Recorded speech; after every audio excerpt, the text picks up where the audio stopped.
resources, inspiring interviews, business practices, and practical advice to take your art career to the next level. Join Sergio Gomez in today's Artist Next Level and get ready to take control of your career.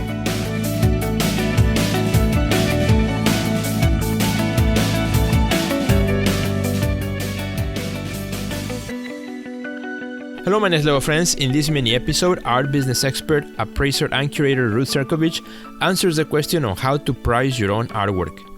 This is an excerpt from my previous interview with Ruth. If you want to listen to the full conversation, just go back to the archives and look for podcast episode number 10.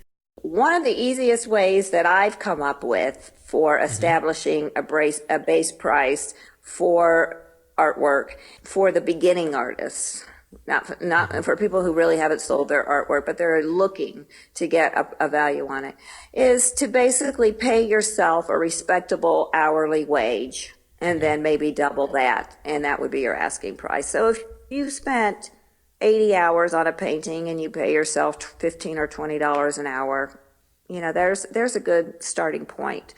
But and then there comes in the factor of the per square inch. And I don't necessarily believe in charging strictly per square inch, but there is some reason for considering this, and that is you may put as much work into a 12 by 12 painting as you put into a 3 foot by 3 foot painting. Exactly. So 1 square foot or three square feet, it's the same amount of work for you. However, for the consumer, they're looking at how much space is it going to cover?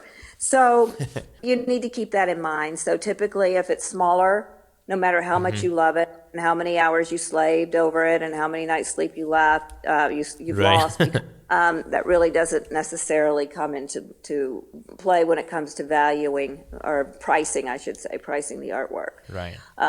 So what I typically do is have artists look at, once they establish their fair price for most of their artwork, and let's say the artwork's selling between $1,200 and $1,500 regularly, being at least one painting a month, I think.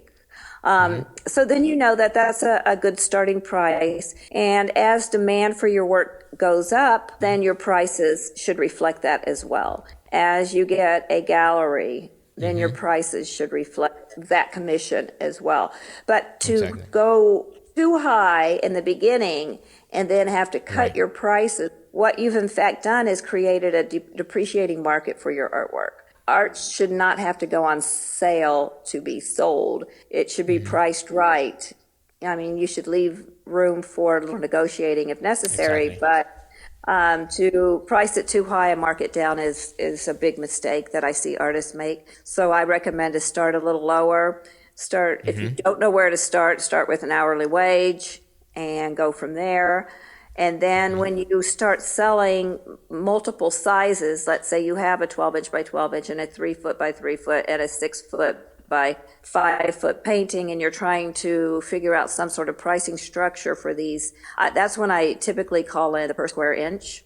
And then I don't go strictly by the inch, but it gives me a ballpark. So I know if the 12 by 12 is 1,500, and then, so we're charging X amount per square inch. Then when we go up to the per square inch to the 6 by 6, if it goes up too high or it doesn't go up high enough, at least I kind of can get in the ballpark. So it might be $12,000 instead of $11,057, or it might be $15,000 instead of $28,000, because it just doesn't make any sense to price yourself out of the market.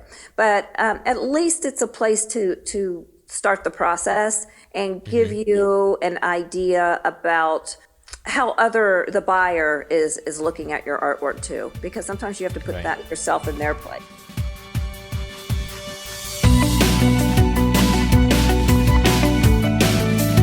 Check out our website at www.theartistnextlevel.com, where you will find our podcast library, learn about our upcoming webinars, find resources relevant to your career, and much more.